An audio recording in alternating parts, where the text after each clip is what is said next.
So you're thinking about making a move to Portland, Oregon. Well, in this video, we're going to be talking about the reasons you should not be moving to Portland. I call them my dirty dozen. Some of them you may have heard. Others might be coming as a surprise, but I think they're pretty critical before you make a distance move to the Portland metro area. Now, I love living here, but it is not for everybody. And a lot of the things I'm going to talk about actually make people move out of the Portland metro area on a pretty regular basis. So without further ado, we're getting after it right now.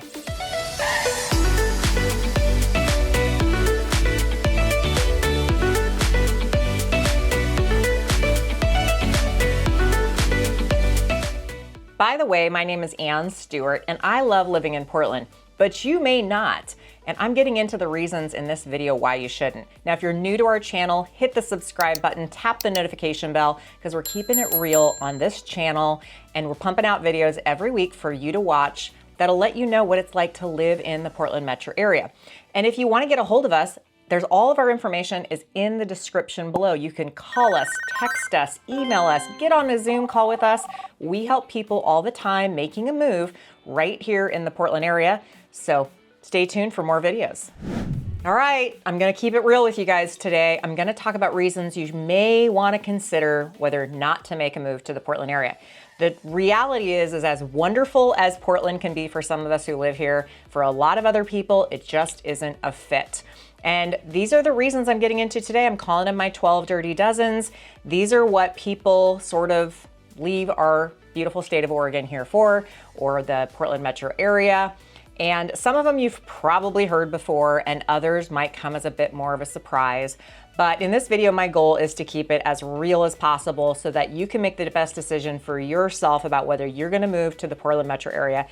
And the first one is, it's a little dirty, meaning graffiti. Let's specifically talk about that. Now, dirty graffiti kind of goes hand in hand, but number one is you can drive through downtown Portland, you can go through the city and see that there's a lot of debris. A lot of it is left over from homelessness. People get on to our signs and boards and all that and start spraying graffiti everywhere.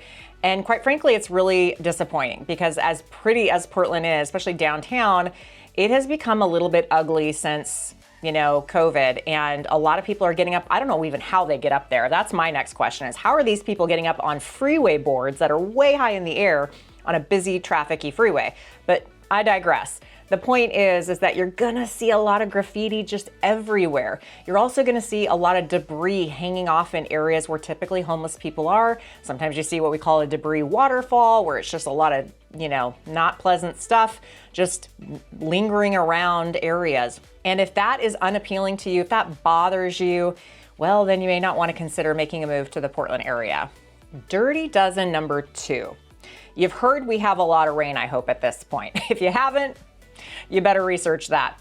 But let me give you a little more feedback on the rain. It's not just the rain, it's the gray. It's the day after day after day after day of just dark, gloomy, gray skies. Maybe it's raining, maybe it's not, it's just really gray. Maybe it's peppering in some rain. We get all formats of rain, by the way. Sometimes it's just a foggy, misty, low cloud hanging over you just feel like you're trapped. Like it's just dark and it feels like all you want is some sunshine. You want the clouds to be lifted so you don't feel like you're enclosed. But I'm gonna tell you, there are months that can go by where you feel like you've rarely seen the sun. So if you're not a fan of being in that for, potentially 5-6 months out of the year, it can be a real struggle to live in Portland. There are people that move here from sunnier climates that unfortunately can't handle that amount of gray, and they eventually need to move out, or they make plans to get out of town a lot more often to sunnier places. But the gray is real. Anywhere in the Pacific Northwest, we experience it. But here in Portland, if you're living here and you're doing your, work and your life and all that, it can be very difficult. My parents are retired and I ask them all the time, how do you just deal with the gray all the time? Don't you want to fly down to somewhere sunny? And they do. They take a couple months out of the year during the grayest times to go somewhere where it's warmer. But still, if you're not good with a lot of gray in your life, a lot of rain, definitely reconsider. Dirty dozen number 3. Well, it comes as no surprise that Portland Oregon, in fact, is a Democratic state. But I would go as far to say it's an extreme liberal area right here in Portland. And I've had people who are Democrats who've moved to the area, gotten involved in the Democratic politics, and they even said to themselves, wow, this is really liberal, like extreme liberal.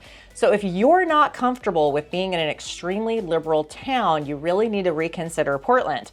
Now, there's pros and cons with that. If you're open to diversity and culture and different thought processes, a lot of people appreciate that. But this is probably more extreme than that, even for a typical Democrat, I would say. And I've heard that from many people that have moved to the area thinking that, it's Democrat, and they now call it extreme liberalism. So if you're sensitive to that right here in the Portland metro area, that is something to consider. Now, if you're in other counties like Washington or Clackamas, there's a lot more of a balance, I would say. And especially when you get out to areas that are a lot more rural, you're actually looking at much more conservative political viewpoints. But right here where the density is in the Portland metro area, it is definitely Democratic and it is definitely liberal. The fourth dirty dozen is affordability. Now, this is a little bit of a different take on affordability than maybe you've heard. Yes, I've said in other videos that we are the cheapest West Coast city. If you're looking at Seattle or anywhere in California, Portland looks like a deal. But here's where it's a bit different that I've noticed just being in the industry that I'm in. I'm noticing a trend where affordability is really affecting two types of people the most. The first-time home buyers, the people that are, young, they're up and coming, they're trying to get into their first house, and the demographic of people that are retirees or they're trying to downsize and they're maybe on a fixed income. And those two populations are facing the hardest affordability in our area because, quite frankly, as affordability climbs in all ways, trying to get into your first house is so expensive. I mean, our average sales price is hovering right around $600,000 at the time that I'm doing this video. And for people that are downsizing, wanting main level living or a smaller floor plan, they're also fighting with those first timers to get into these houses that have climbed in value. So it's not uncommon that these folks are having to pay $500,000, $600,000, $700,000 for their first home or a downsized home, which that's a really high price point for a lot of people that are trying to get into housing. And so we find that it's really restrictive where people can find inventory that's affordable for those two types of demographics specifically. And dirty dozen number 5 kind of parlays to the last one I just spoke about with affordability, and that is renting. So unfortunately, there's a lot of people that just find housing, whether they're renting or buying, just too expensive, and they move out of Portland. So rents can be quite high here in Portland. We have a very small amount of rental properties. There's actually a shortage in the housing market for rentals, and therefore it pushes our price points for rent up. So whether you're looking to buy or rent, you're finding the pain exists in both areas. And there quite frankly is a lot of people who just decide, I'm not sticking around for this. I'm going other places that are a lot more affordable. Dirty dozen number 6 is not a lot of good options for public transportation. Now, yes, we do have public transportation. You have the MAX line that runs east to west, and they're adding different MAX stations throughout Portland, but it doesn't reach everywhere. You kind of have to live close to those areas. We do have public buses, but beyond that, there just isn't a lot of good transportation options. And long ago, they wanted to incentivize people to use those public transportation options more and more because Portland, quite frankly, we struggle with traffic and managing the population growth that we've had over the years. Unfortunately, it just hasn't really worked out the way that they had hoped. And we just don't have enough public transportation in all areas of the Portland metro to really service potentially the needs that people would have. But most people want to still drive their car. Now, another factor of this is they are talking about doing toll roads right here in Portland. Now, I would have never imagined that would happen right here in Portland because I see it in other states like Florida and other parts of the country I visited. But it's a reality that they have on the table right now to put toll roads in to get people to incentivize not to be on the freeway systems as much. A lot of people are pushing back on it. They don't think it's a good idea here. It's yet to be seen what the outcome is going to be. But ultimately, we just don't have great transportation. We're not known for that here in the city. So if you're thinking about moving to Portland, consider whether you need public transportation. And then if you do, you're really going to have to look at what are the best areas to move to that can service your needs for public transportation. They do exist, but you're gonna have to be a little more strategic on where you're planning on moving to. Dirty dozen number 7, utility costs.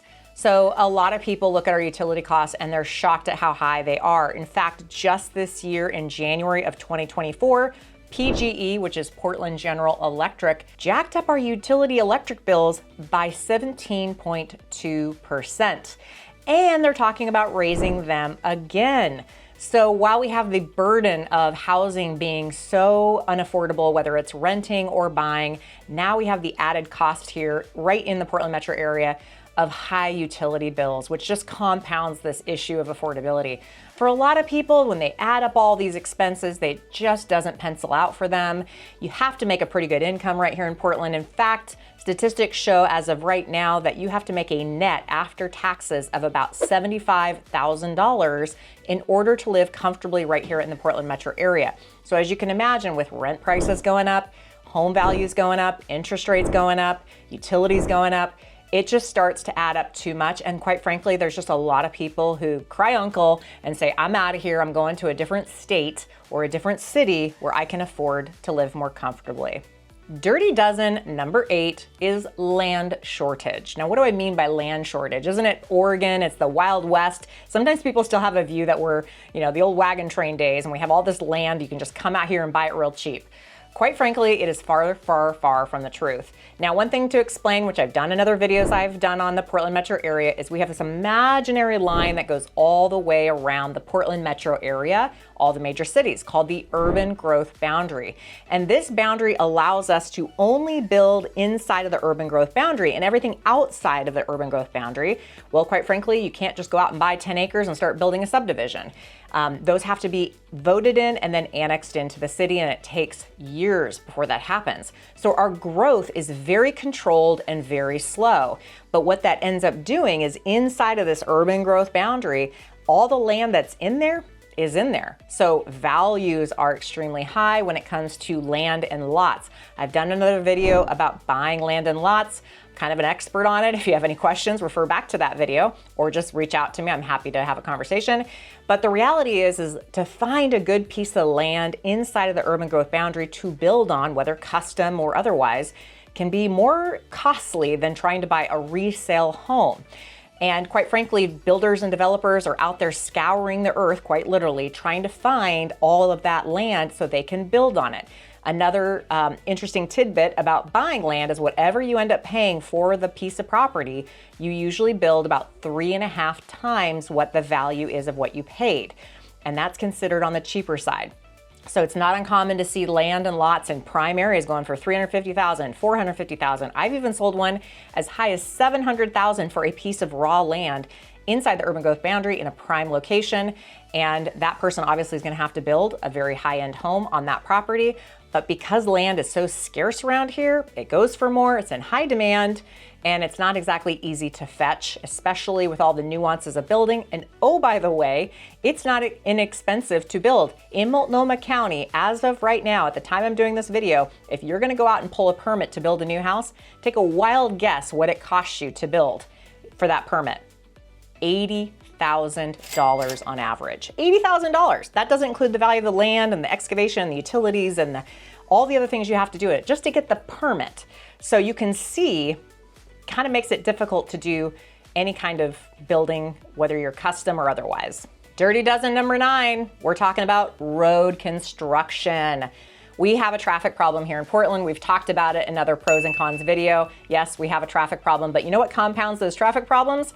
Road construction. It just seems like it is never ending around here. I mean, I feel like it's been going on for decades. Just about the time they wrap up one project, they're starting another, and just about the time they get an extra lane on a highway or freeway, we need 2 more.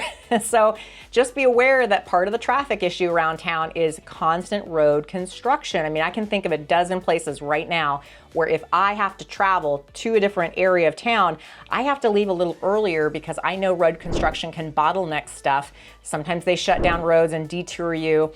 But Portland is a small, big town, and when they do road construction, it makes such a significant difference on traffic patterns and how long it takes you to get around. I highly recommend, if you consider making a trip to Portland and checking it out, that you use the app known as Waze. Waze is a great app that helps you really consider if there's bottlenecks or traffic accidents or anything that's going to slow your pace down. Oftentimes people do Google Maps searches or don't consider the time of day they're leaving, and it really affects your time to get a place. So be mindful of that if you move to Portland. Dirty dozen number 10, taxes. Yep, it's a high tax state right here in Portland, and I think we're one of the highest taxed states in the union, if I'm not mistaken, especially for people that are considering retiring. And it is one of those places where you're going to pay federal, state, and if you're lucky like me, and I work in Multnomah County specifically, as well as Washington and Clackamas, but specifically Multnomah, you're also going to pay more taxes on the money that you make. So there will be a homeless tax if you make $125,000 or more per year.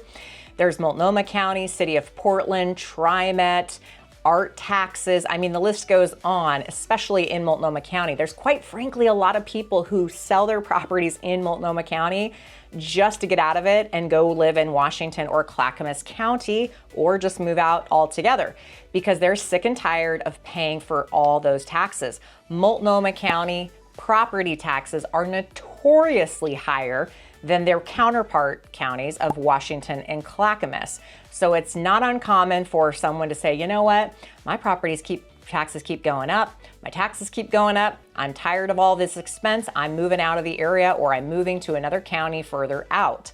So be aware, if you're gonna make the move to Portland, specifically living and looking at properties in Multnomah County, you're gonna pay taxes, taxes, taxes. Dirty dozen number 11, we're almost through the list, and the last one, if you stick around, is one we talk about probably the most with people. But number 11 is downtown Portland. A lot of restaurants and big box type of retail, or just retail in general, has left the area. Since COVID, Portland has struggled with our downtown area. You probably saw it in the news. No, we don't have any riots going on anymore, but we do have issues in downtown that have unfortunately had a lot of businesses and restaurants leave the area. And what it's done is kind of create a little bit of a vacuum effect.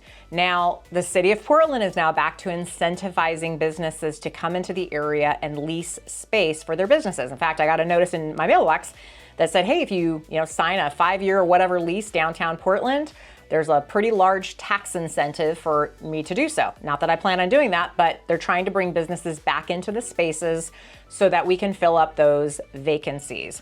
Now, downtown Portland used to be the place where it would be like, hey, this weekend we're going downtown and we're gonna have dinner at this restaurant, or we're gonna go shopping in this area, or just experience the downtown, lifestyle.